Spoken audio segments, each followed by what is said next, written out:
오늘은 요한복음 10장 40절부터 42절까지 말씀인데요. 세 구절을 우리 모두 한 목소리로 같이 읽고 시작하도록 하겠습니다. 40절 같이 읽습니다. 예수님은 다시 요단강 건너편 요한이 처음 세례를 주던 곳으로 가셔서 그곳에 머무셨습니다. 많은 사람이 예수님에게 와서 요한은 표적을 행한 것이 없으나 요한이 이 사람에 대해 한 말들은 모두 사실이었다라고 말하였습니다. 그곳에서 많은 사람이 예수님을 믿었습니다. 아멘. 예수님의 증인으로 살라, 이런 제목으로 말씀을 나누려고 합니다. 한 절씩 읽으면서 그 내용을 풀이해 드리는 것으로 하겠습니다. 40절 말씀에 이렇게 기록되어 있습니다. 예수님은 다시 요단강 건너편 요한이 처음 세례를 주던 곳으로 가셨습니다. 그리고 그곳에 한 서너 달을 머무셨습니다. 이렇게 기록되어 있어요. 요단강 건너편에 요한이 처음 세례를 베풀던 곳, 그곳은 바로 예수님께서 대중들에게 처음 모습을 드러내신 바로 그 장소였어요. 예수님의 공생의 사역 시작을 그 광야에서부터 시작하셨어요. 그런데 오늘 이 본문에서 예수님이 그곳에 가서 한 서너 달 머무셨는데요. 그 예수님의 기사 앞부분에서 때는 겨울입니다, 이렇게 소개가 되어 있었어요. 그런데 그 다음에 6월절 명절에 예수님이 예루살렘으로 올라가시는데요. 그 사이에 한 서너 달 기간이 있는데 그때 이 광야에서 예수님이 머무신 거예요. 사역을 마무리하시는 시점에 다시 처음 사역을 시작하셨던 모습을 드러내셨던, 등장하셨던 그곳을, 그 광야를 찾으셔서 그곳에 거하는 모습을 우리에게 보여주셨어요. 물론 이렇게 예수님이 사역을 시작하셨던 곳으로 다시 가셔서 이제 사역을 마무리하시는 준비를 이제 최종적으로 하시는 이 일정에 대해서 우리가 많은 의미를 찾아볼 수 있겠지만은, 특별히 오늘 본문과 또 앞부분에 예루살렘에서 솔로몬 행각에서 일어났던 그 일들과 우리가 연관을 지어서 생각한다면은 예수님이 이곳을 다시 찾은 그 목적은 다름 아니라 세례 요한이 3년 전에 그 광야에서 외쳤던 그 소리, 그것을 다시 사람들에게 상기시켜 주시는 그런 목적으로 가신 거예요. 3년 전에 세례 요한이 그곳에서 무엇을 외쳤나요? 세례 요한이 한 말들이 많이 있겠지만은 나는 메시아가 아닙니다, 그런 말을 했잖아요. 예루살렘에서 사절단이 파송이 됐어요. 바리새인들과 레위인들이 광야까지 나와가지고요, 당신의 정체가 무엇입니까? 마치 3년 뒤에 솔로몬 행각에서 예수님을 찾아와서 종교 지도자들이 질문을 던진 것과 사실은 같은 질문을 3년 전에 이미 한 거예요. 당신이 오실 메시아입니까? 그렇다면 그렇다고 분명히 우리에게 좀 얘기 좀 해주세요. 그거를 3년 뒤에 유대 종교 지도자들이 예수님에게 질문했는데요, 똑같은 질문을 3년 전에 광야에 세례 요한을 찾아가서 그 질문을 한 거예요. 당신이 누구십니까? 세례 요한은 나는 메시아가 아니다. 그리고 말씀을 하셨어요. 내 뒤에 나보다 훨씬 큰 분이 오신다. 이건 비교도 되지 않을 그런 크신 분이 오신다. 그런데 나는 그분의 신발끈을 매기에도 자격이 없습니다. 보시오, 세상 죄를 지고 가는 하나님의 어린 양이십니다. 예수님을 이렇게 소개한 거예요. 이분은 성령으로 세례를 주실 분입니다. 나는 물로 세례를 주지만은 이분은 성령으로 세례를 주실 분입니다. 이렇게 소개를 했어요. 예수님에 대한 이런 소개 말들, 세례 요한이 한 말들을 듣고 사람들이 이미 3년 전에 깨달았어요. 이분이 메시아구나. 세례 요한이 메시아라고 지금 소개를 하는 것이구나. 그걸 깨달아 가지고요, 세례 요한의 제자 중에 안드레 제자가 자기의 형 시몬, 나중에 예수님이 베드로로 이름을 바꿔주셨는데요, 시몬을 찾아가서 이렇게 외치잖아요. 우리가 메시아를 만난다. 이미 3년 전에 세례 요한을 통해서 예수님의 정체가 메시아다라는 것을 사람들이 다 이해를 했어요. 그런데 3년 뒤에 유대 종교 지도자들이 당신 누구십니까? 그 질문을 여전히 하고 있는 그런 상황이 방금 전에 연출이 되었는데요. 예수님이 이제 그 광야를 향해서 걸어가시는 거예요. 광야에 머무시는 거예요. 그러면 사람들로 하여금 세례 요한이 선포했던 말씀을 다 기억나게 아주 극적인 그런 그 효과를 이제 얻기 위해서 그런 의도를 가지고 예수님께서 광야로 들어가셨구나.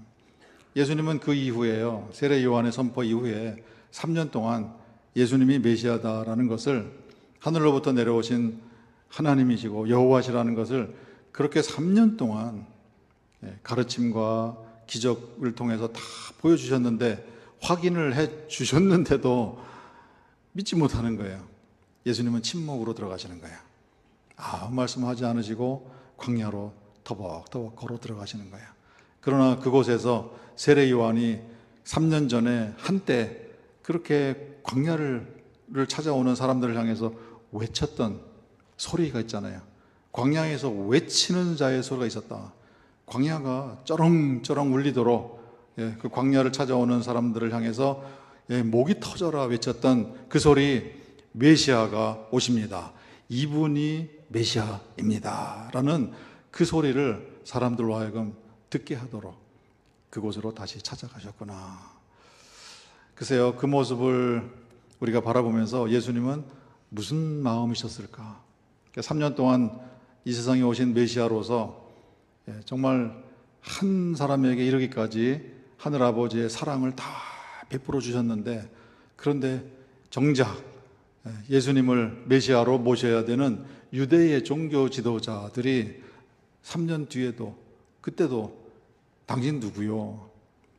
예수님이 내가 메시아라고 이미 다 알려주지 않았어. 하늘아버지와 나는 하나입니다. 이렇게 더 깊은 계시의 말씀을 주셨음에도 불구하고 돌멩이를 준비하고 와서 돌로 치려고 하는 이런 모습을 예수님이 뒤로 하시고 광야로 걸어가시는 그 예수님의 마음, 그 예수님의 심정이 어떠셨을까? 물론 예수님은 유대 종교 지도자들 그들의 얼굴만 바라보신 건 아니다라는 것을 제가 여러 차례 말씀을 드렸어요. 예수님은 그들 뒤에 있는 사탄을 보시고 악의 세력을 보시고 어둠의 세력을 보시고 그 길을 이렇게 걸어가신 것을 우리가 기억을 합니다. 예수님은 메시아이십니다. 그때도 메시아이시고 지금도 메시아이십니다. 우리 하늘아버지는 변함이 없으신 분이시잖아요. 변함이 없다는 얘기는요, 어제나 오늘이나 내일이나 동일하십니다. 이거는요, 우리 아버지께서는요 2000년 전에도 오늘 우리를 향해서 가지고 계시는 그 사랑 똑같으신 분이다. 2000년 전에만 똑같으십니까? 4000년 전에도 똑같으시고요. 이 우주가 창조되는 그때의 하늘아버지는 지금의 우리의 하늘아버지와 똑같으신 분이다. 조금도 변함이 없으신 분이다. 고대 사회에서는 원시적으로 사랑하시고 현대 사회에는 현대적으로 사랑하시고 그런 분이 아니시다. 10,000년 전이나 5000년 전이나 2000년 전이나 500년 전이나 100년 전이나 지금이나 우리 하늘아버지는 변함이 없으시다. 똑같으신 분이다. 그 하늘아버지께서 이 땅에 직접 들어오셔서 우리를 사랑해 주시는 그 마음을 다 펼쳐주셨는데 사람들이 그것을 받지 못하고 예수님을 돌로 치려 하는 이런 모습들, 지난주에도 우리가 말씀을 드렸지만은 우리가 미리 예수님을 대하기 전에, 예수님을 생각하기 전에 우리가 돌로 들어서 예수님을 치려고 하는 말씀을 거부하려고 하는 이런 우리 속에 있는 그런 성향들을 우리가 뿌리 뽑고 예수님을 온 마음 다 열어놓고 영접하는 그런 모습이 우리의 모습이 되어야 합니다. 그런 말씀을 드렸습니다. 그런 예수님을 메시아로 믿고 따르는 무리들이 2000년 전에 광야로 몰려 나왔어요. 오늘 우리 세움교회 성도님들이 이 시대에 변함없으신 주님, 변함없으신 예수님, 변함없으신 하나님, 그분이 우리의 메시아이신 분으로 우리의 삶을 악의 세력으로부터, 어둠의 세력으로부터, 사단의 세력으로부터 우리를 건져내 주신 우리의 메시아로 우리가 바라보고 우리가 감사하고 또 그분을 또 사랑하는 마음으로 이 세상을 살아가시는 저와 우리 성도님들 다 되시기를 주님의 이름으로 축원드립니다. 41절에요. 많은 사람이 예수님께로 이제 찾아왔습니다. 예수님이 서너 달 그 광야에 머무시는 동안에 어디서부터 왔는지, 물론 이제 광야 근처에 계시는 그 지역의 지역분들이 오신 것이죠. 물론 예루살렘에서 오신 분들도 없지는 않았을 거예요. 그러나 그 시골에 그 지방에 살고 계시는 분들이 대부분 예수님을 만나러 광야로 나온 거예요. 그리고 이구동성으로 이런 말을 하는 거예요. 요한은 표적을 행한 것이 없으나 요한이 이분에 대해서 한 말들은 모두가 다 사실이었다. 그런 말을 합니다. 이분들이 3년 뒤에 그곳을 찾은 예수님을 보고 세례 요한이 하셨던, 선포했던 그 말들, 그거를 생각하고 예수님을 믿었다. 세례 요한은 살아 생전에도요, 예수님의 증인으로서 일생을 사셨어요. 돌아가신 이후에도 예수님의 증인의 그런 역할을 톡톡히 하고 계셨구나 하는 것을 우리가 확인하게 됩니다. 세례 요한의 말들을 기억하고 예수님을 생각해 낸 거예요. 그곳에 모인 분들이 3년 세월이 흘렀지만은, 야, 오래간만에 이 장소에 와보니까 그때 세례 요한 선생님 대단하셨어. 전국에서 다 몰려와가지고 이 동네가 그냥 들썩들썩하고 아주 그때 한때 대단한 사역을 하셨지. 세례 요한에 대한 회상, 세례 요한에 대한 칭찬, 또 세례 요한의 업적에 대한 기억을 나누는 그런 일을 한 게 아니에요. 3년 전에 세례 요한의 사역을 생각하면서 누구를 생각했냐? 예수님에 대한 그 말씀이 다 옳았구나. 예수님을 기억하고 예수님을 믿는 일이 일어나게 된 거예요. 아, 예수님의 증인들의 삶은 이런 거구나. 예수님의 증인으로서 사는 분들의 모습은 이거구나. 자기는 없어지는 거예요. 자신의 업적이 전혀 드러나지 않아요. 세례 요한 자신이 살아 생전에 그런 얘기를 하신 거예요. 저분은 흥하여야 하겠고 나는 망하여야 하리라. 정말 그런 일이 일어났어요. 예수님께서 부활하시고요, 승천하시기 직전에 제자들에게 명령을 주셨어요. 성령이 너희에게 임하시면 너희가 권능을 받을 것이고 예루살렘과 유대와 사마리아 땅끝까지 가서 내 증인이 될지니라. 내 증인이 되라. 나를 증언하라. 그런 이제 명령을 주셨어요. 예수님의 제자들 사도 바울 다 나가서 예수님을 증언했어요. 예수님을 증언한 분들의 그것은 예수님이 명령하셨으니까 의무적으로 명령을 받았으니까 이거 안 지키면 안 돼. 그런 부담감으로 예수님을 전한 게 아니었었어요. 예수님이 부활하시기 전에요, 베드로를 불렀습니다. 물론 다른 제자들도 다 같이 있을 때 그런 대화를 나누신 것이죠. 베드로에게, 사실은 그것은 모든 제자들에게 다 해당되는 그런 질문을 주신 거예요. 그 질문이 뭐였나요? 그대가 나를 사랑하는가? Do you love me? 나를 사랑하는가? 그럼요, 주님. 제가 사랑하죠. 근데 또 질문하는 거예요. 그대가 나를 사랑하는가? 주님 사랑하는 거 아시잖아요. 근데 한 번 더 물어보세요. 나를 사랑하는가? 그 세 번 물어보니까 이제 베드로가 걱정되는 거죠. 나를 못 믿으시나? 내가 주님을 사랑하는 거를 인정 안 하시나? 이제 그런 마음이 이제 들었을 거예요. 주님, 제가 사랑하는 거 주님이 아시지 않습니까? 확인하는 거예요. 예수님이 이 땅에 오셔서 정말 우리를 위해서 물과 피를 다 쏟으시고 십자가상에서 돌아가셨어요. 우리에게 사랑을 베풀어 주셨어요. 그 사랑에 감전된 그 마음이 있느냐? 그렇다면 저절로 우리도 주님을 사랑하는 그 마음이 우리 속에서 올라와야 되는데 그 사랑하는 마음이 있는가 물어보시는 거예요. 오늘 우리에게도 그런 질문을 하시는 거예요. 변함없으신 한결같으신 그 하늘 아버지께서 우리를 위해서 사랑을 베풀어 주셨어요. 그 질문을 같이 하시는 거예요. 그대들은 나를 사랑하는가? 그대들은 나를 사랑하는가? 그대는 나를 사랑하는가? 그들에게 주신 말씀이에요. 가서 내 양을 먹이라, 내 양을 치라. 그런 사랑에 감전된 사람들에게 예루살렘과 유대와 사마리아와 땅끝까지 이르러서 나를 증거하라, 나의 증인이 되라. 그것은 나를 향한 그대들의 사랑을 전하라. 나를 통한 어떤 사랑을 받았는지 그 사랑의 마음을 전하라. 그런 거예요. 그런 마음을 전하는 제자들이 다 나갔어요. 그리고 모든 사람들의 시선을 예수님께로 돌리도록 그런 역할을 했어요. 그들의 마음속에는 밖에 나가서 이런 사역을 했습니다, 저런 사역을 했습니다, 교회를 얼마를 개척을 했습니다, 사도 바울 전혀 그런 거 내세운 적 없어요. 모두가 제자들과 사도들을, 초대교회 성도들을 바라보면서 예수님을 바라보게, 그것이 그들에게 생명이고 그것이 그들에게 구원이고 그것이 하늘 아버지께로 그들을 인도하는 길이라는 것을 알기 때문에 일생을 그들에게 예수님을 생각나게 하는 그런 역할로 그들이 살아냈다는 것을 우리에게 알려주세요. 이분들이, 광야에 온 분들이 그 증거가 되는 거예요.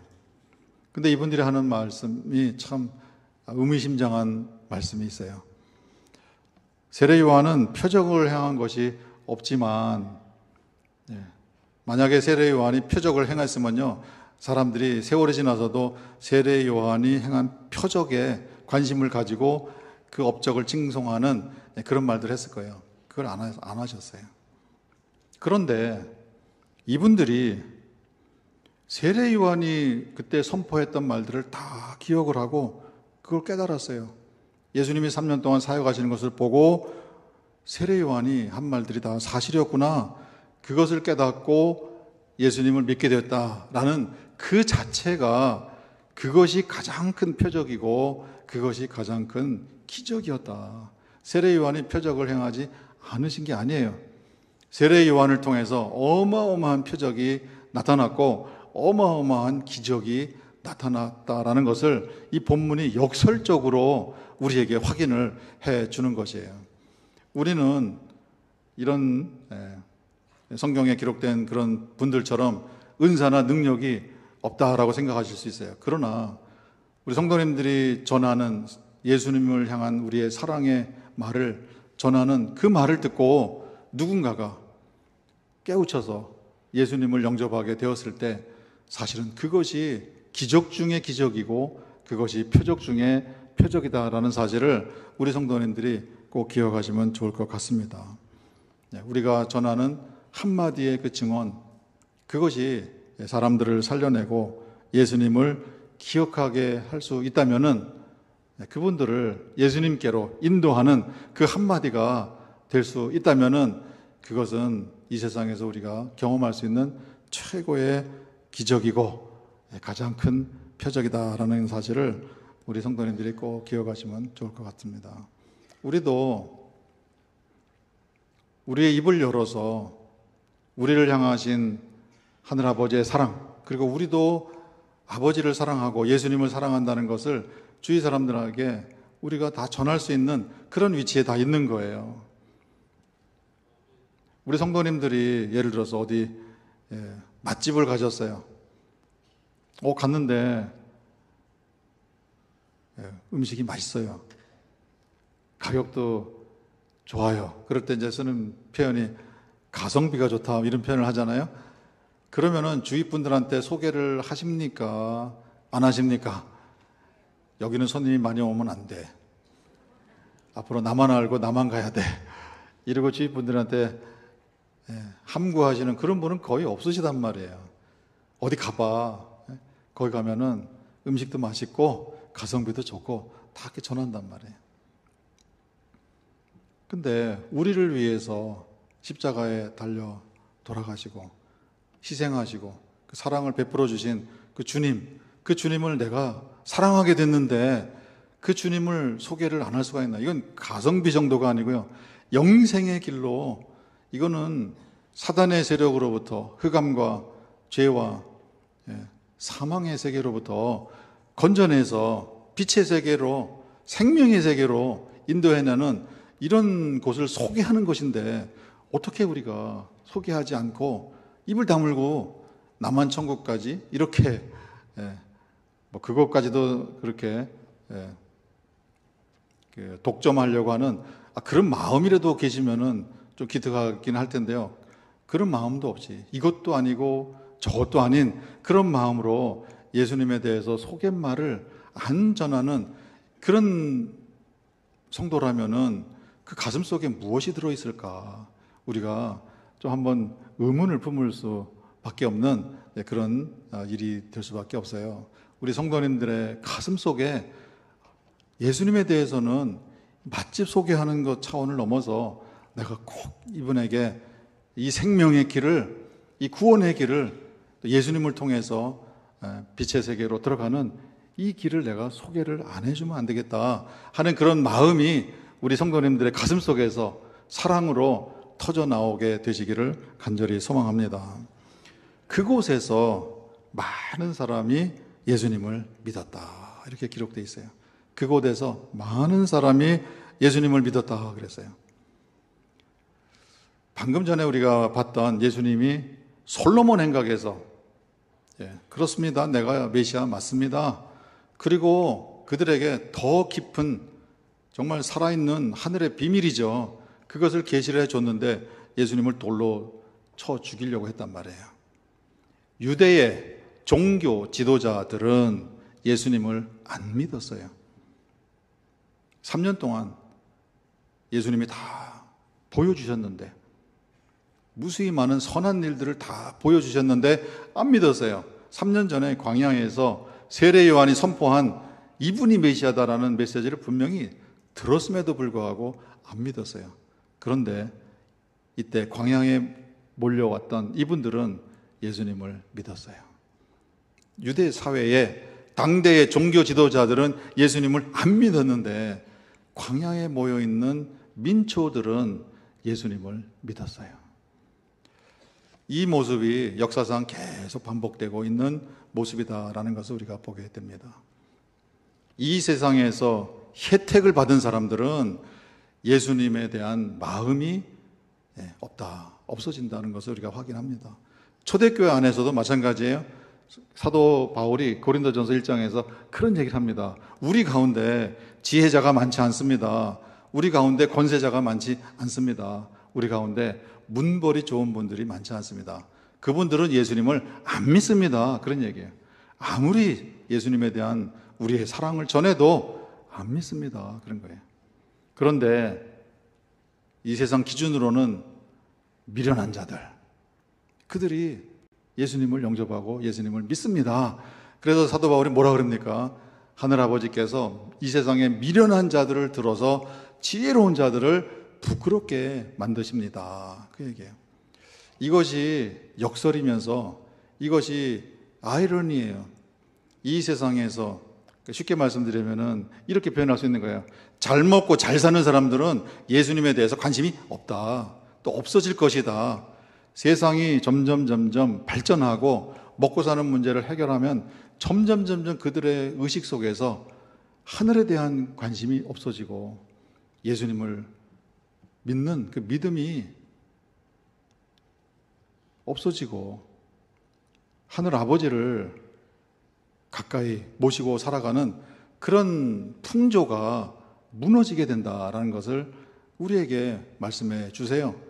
그것은 예수님 때도 그렇고요. 예수님 이전에 구약의 시대도 그렇고 이 땅에 인류가 존재하는 한 그런 일은 반복될 수밖에 없다. 왜? 사탄이 세상 것으로 유혹하기 때문에. 예수님이 이 세상에 오시자 공생애를 시작하시자마자 사탄이 다가와서 준 시험이 그거 아닙니까? 세상의 온갖 영화, 부귀, 그런 모든 좋은 것들을 다 보여주시고 나에게 엎드려 절하라, 나를 경배하라. 세상을 경배하는 것이고요, 사탄을 경배하는 이런 풍조로 사람들을 유혹하고 그들을 몰아가는 이런 시대의 한복판에 우리가 지금 던져져 있다라는 것을 우리가 기억하셔야 돼요. 광야로 우리가 들어가셔야 합니다. 그곳에서 주님을 만나는 거예요.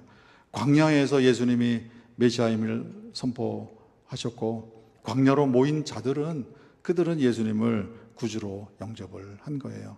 이 모습을 우리에게 보여줬어요.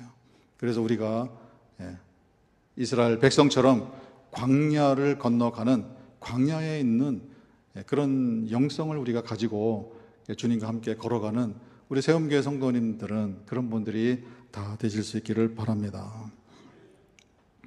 많은 사람이 예수님을 믿었다.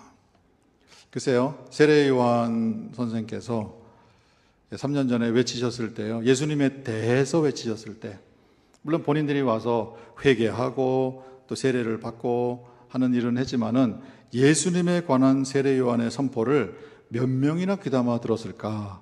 아마 세례 요한께서도 좀 궁금해 하셨을 것 같아요. 세례 요한은 한때 잠시 사역을 하고 헤롯의 손에 의해서 처형을 당해서 예수님이 사역하시던 3년 동안에는 세례 요한은 무대에 없으셨어요. 아마 세례 요한이 현역으로 일하셨을 때조차도 내가 예수님에 대해서 하는 이 증언을 몇 명이나 귀담아 들을까? 듣기는 듣는 걸까? 한 귀로 듣고 한 귀로 흘리는 건 아닐까? 이런 생각을 하셨을 수 있어요. 그런 놀라운 일이 벌어졌어요. 광야로 모인 모든 사람들이 세례 요한이 선포한 것을 다 기억한 거예요. 그리고 그의 말이 사실이었다라는 그런 인정을, 그런 고백을 하는 그런 모습을 보여주게 된 거예요. 이 모습을 보면서 우리가 무엇을 생각하는가? 세례 요한이 뿌린 씨가 헛된 것이 아니었구나. 다 듣고 있었구나. 세례 요한이 뿌린 예수님에 대한 증언이 그렇게 많은 열매로 맺혀지게 된 것이구나 하는 것을 우리에게 보여줍니다. 우리 성도님들이 주님을 향한 그 사랑의 마음을 가지고 예수님에 대한 이야기를 누군가에게 전했을 때 안 들을 수 있어요. 듣기 싫어할 수 있어요. 그러면 또 듣기 싫어하는 사람한테 괜히 부담 줬나? 이런 생각도 하실 수 있단 말이에요. 그러나 나로서는 예수님의 관심을 보이든지 안 보이든지 나는 전할 수밖에 없는 이 사랑의 마음이 있으니까 나는 얘기를 했는데 안 듣나 보다 이렇게 실망할 수도 있는데요. 웬걸 세월이 지나고 나서 보니까 그분이 예수님을 영접하고 그때 우리 성도님들이 한마디 예수님에 대해서 그 한마디 말을 다 기억하고 감사하는 그런 모습을 보이게 될 때 내가 뿌린 씨가 헛것이 아니었구나. 이 씨가 말씀의 씨앗이 열매를 맺은 것이구나 하는 것을 우리가 확인하게 되는 그런 일이 일어나게 됩니다. 우리 성도님들의 그 한마디를 통해서 사람들을 살려내는 그런 열매를 맺히는 그런 일을 우리 모두 정말 살아있는 동안에 부지런히 그 사랑을 나누어 드리는, 전하시는 우리 성도님들 다 되시기를 바랍니다. 마지막으로 한 가지만 더 우리가 생각하겠는데요. 42절에 그곳에서 이런 기록이 있습니다. 그곳에서 많은 사람이 예수님을 믿었습니다. 그곳이 어떤 곳이에요? 세례 요한이 처음으로 세례를 베풀던 그곳입니다. 세례 요한이 그곳에 가셔서요,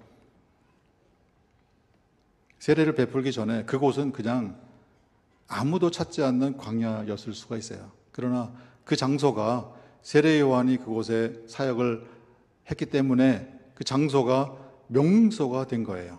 그리고 오늘 이 본문 속에서 많은 사람이 다시 또 그곳에 와서 예수님을 믿는 그런 역사가 일어나게 된 거예요. 그곳, 그 장소가 의미가 있는 장소가 된 거예요. 아무 의미가 없던 장소가 예수님을 증언하는 그런 증언 장소로 변화되면서 의미 있는 장소로 변화가 된 것이에요. 우리 성도님들이 움직이는 그 동선이 다 그렇게 의미 있는 그런 장소가 되시면 참 좋을 것 같습니다. 우리가 뭐 늘 방문하는 어떤 카페, 그냥 매일 지나치는 카페에 있을 수가 있어요. 그러나 그곳에서 누군가를 만나서 예수님에 대한 나의 간절한 사랑을 전해줬어요. 뭐 듣든지 안 듣든지 헤어졌어요. 그분이 나중에 예수님을 영접했어요. 그리고 우연히 그 카페를 지나가게 됐어요. 그 카페를 바라보면서 무슨 생각할까요? 그때 이곳에서 누군가가 나에게 주님을 전해주셨지. 이 장소야 바로 여기서 나에게 예수님을 전해주셨어. 그 장소가 의미를 가지게 되는 거예요. 저도 전에는 이제 여행을 좀 많이 이제 하는 편이었기 때문에요. 뭐 비행기를 타고 가다 옆좌석에 누가 앉으시던 또 공항의 대합실에서 누구를 만나던 얘기를 하는 거예요. 그런 이제 기대를 하는 것이죠. 언젠가 이분이 다시 이 자리에 왔을 때 그래 몇 년 전에 여기서 내가 누군가를 만났는데 그분이 그때 나한테 예수님 얘기를 해 주었지. 그러면 그 장소가 의미 있는 장소가 되는 거예요. 우리 성도님들이 우리가 늘 생활하는 그 생활 속에 평범한 공간들이지만은 그곳에서 예수님을 향한 우리의 마음을 전함으로 인해서 그 장소를 명소로 만드는 누군가의 삶에는 그 장소가 굉장히 의미 있는 장소로 바꾸게 만들어지는 그런 일을 우리가 할 수 있어요. 3년의 세월이 흘렀습니다. 그때 그곳에서 많은 사람들이 예수님을 믿었어요. 그들이 3년 전을 기억을 한 거예요. 그때 세례 요한이 이런 말을 하셨지. 근데 이분들이요, 그렇다면은 3년 전에 그곳에 있었다는 말이에요. 세례 요한이 예수님에 대해서 선포할 때 이분들이 거기 있었는데 그날은요, 그날이 아니에요. 오늘입니다. 오늘입니다. 예수님이 세례 요한을 향해서 걸어오셨어요. 그 모습을 보고 세례 요한이 보라, 보시오, 세상 죄를 지고 가는 하나님의 어린 양이십니다 라고 선포하는 그날은 오늘이었다고요. 오늘인데 3년의 세월이 흘렀어요. 그날, 표현이 바뀌어요. 오늘이 그날이 되는 거예요. 이곳에서 우리가 들었습니다 한데 3년 지난 다음에 그곳에서 우리가 들었습니다 이렇게 되는 거예요. 이게 무슨 말이냐면요, 지금 여기가 이 순간이 잠깐 우리가 눈 깜짝하는 사이에 그때 그날로 변하는 일이 우리 삶 속에서 일어나게 되는 거예요. 가끔 우리가 예전에 어느 그 월간지 보면은요, 사진을 하나, 흑백 사진을 올려놓고요, 그때 그 사람들 이런 이제 제목을 붙이고 이제 사진을 올려줘요. 뭐 20년 전, 30년 전 사진 올려놓고요, 그때 그 사람들이에요. 어디에서 찍었습니다. 그런데 지금 여기 뭐 10명 중에서 5분은 고인이 되셨습니다. 뭐 이런 이제 설명과 함께 사진을 올린다고요. 그런데 그 사진을 찍는 그날은 그때 그날이 아니에요. 오늘이죠, 오늘. 제가 오래전에요, 부산에서 강의를 이제 미국에 있을 때 초청받아서 왔었어요. 강의를 마치고 이제 김해공항으로 이제 가서 서울로 이제 올라오는데요. 공항에서 이제 어느 학교, 신학교에 교수 되시는 분하고 이제 같이 이제 대화하면서 김해공항에서 비행기를 이제 이렇게 기다리고 또 타고 이제 같이 이제 올라왔는데요. 그때 제가 한 말이 있어요. 교수님, 오늘 우리가 지금 이렇게 대화를 하잖아요. 근데 제 느낌에 한 5년 뒤에 어디선가 만나는 그림이 딱 보이네요. 지금 오늘이지만은 조금 있다가 우리가 오늘을 5년 뒤에 우리가 만났죠. 그렇게 말할 날이 금방 속히 쉬 올 것 같습니다. 그렇게 대화를 하고 헤어졌는데요. 그 이후로 제가 우리 세움교회를 부임하게 된 거예요. 그래서 오게 됐다고 해서 저희 교회를 한번 찾아왔어요. 그때 그 얘기했어요. 교수님, 5년 전에 그때 우리 김해에서 만났을 때 그 얘기한 거 기억나세요? 그때는 오늘이었지만은 벌써 5년 전 얘기네요. 오늘 이 대화도 금방 그때 그날로 말할 날이 올 겁니다라고 대화했는데 오늘 제가 그 얘기하는 거예요. 벌써 그것도 한 10년 정도 전 얘기예요. 제가 지금 여기 설교합니다. 우리 성도님들이 지금 같이 이 예배에 참석하시고 제 설교를 들어요. 지금 여기 오늘 이곳에서 다 듣고 있어요. 그러나 눈 깜짝할 사이에 지금 이 순간이, 지금 여기가 그때 그 순간으로 5년 뒤로, 3년 뒤로, 5년 뒤로, 10년 뒤가 되는 날이 속히 옵니다. 금방 옵니다. 예. 느낌 잘 안 오시죠? 지금 여기 우리가 있으니까, 오늘이니까, 이곳에 있으니까. 그럼 오늘이 그날이 되고요. 여기가 그곳이 되는 그런 날이 속히 옵니다. 그 사이에 우리는 정말 촌음을 아껴서 예수님을 향한 우리의 사랑을 전하는 일을 통해서 다른 사람들에게도 오늘 여기에서 전해들은 예수님의 그 사랑을 그때, 그날, 그곳에서 회상하는 그런 일들을 우리가 부지런히 할 수 있으면 우리가 정말 이 세상에서 가장 복된 삶을 살아가는 거예요. 그런 분들이야말로 아버지와 함께 주님과 동행하는 그런 삶을 살아드리는 귀한 하늘나라의 아버지의 일꾼들로, 자녀들로, 하늘나라 백성으로 이 세상을 아름답게 살아가는 그 모습이 되는 거예요. 그 모습을 오늘 우리에게 보여주셨어요. 우리 성도님들이 주님을 사랑하는 그 분량만큼 우리의 가슴 속에서 우리의 입을 열어서 예수님을 전하는 그 우리의 헌신과 수고가 조만간 많은 열매로 우리 앞에 나타나게 될 것으로 확신합니다. 사도 바울은 그 어려움 과정을 다 겪었어요. 그 선교 여행을 통해서 정말 얼마나 험난한 그런 삶을 사셨습니까? 예수님이 사도 바울을 부르셨어요. 다른 제자들도 다 마찬가지지만은 가서 이방인의 사도로서 복음을 전하라. 명령을 받았어요. 그걸 비전으로 붙들 수 있어요. 인생의 목표로 삼을 수 있어요. 거기에 열정을 느낄 수 있어요. 그것 때문에 어려움을 다 뚫고 견디고 나갈 수 있어요. 그러나 가장 중요한 거는 사도 바울의 심령 속에 이것이 있었기 때문에 그런 모든 어려운 상황들을 이기고 승리할 수 있었던 거예요. 그게 뭐예요? 아무리 죽음의 고비를 내가 넘겨야 하고 사탄이 나를 힘들고 어렵게 한다 할지라도 예수님 안에 있는 그 사랑, 예수님 안에 있는 하늘아버지의 사랑으로부터 나를 끊을 자 없습니다. 주님이 나를 사랑하시고 나도 주님을 사랑합니다. 이 마음을 가지고 예수님을 전하러 나간 거예요. 이 마음이 저와 우리 성도님들 속에 있다면은 우리의 한마디를 통해서 세상이 변화되고요. 많은 사람들이 주님께로 인도되는 그런 표적과 기적이 일어나게 될 것으로 확신합니다. 부지런히 지금 여기 이곳이 그때 그곳에 그날 이렇게 우리가 말을 하는 날이 속히 올 것인데 그 날이 되기 전에 부지런히 우리가 씨를 뿌리는 우리 세움교회 모든 성도님들 되시기를 주님의 이름으로 축원드립니다.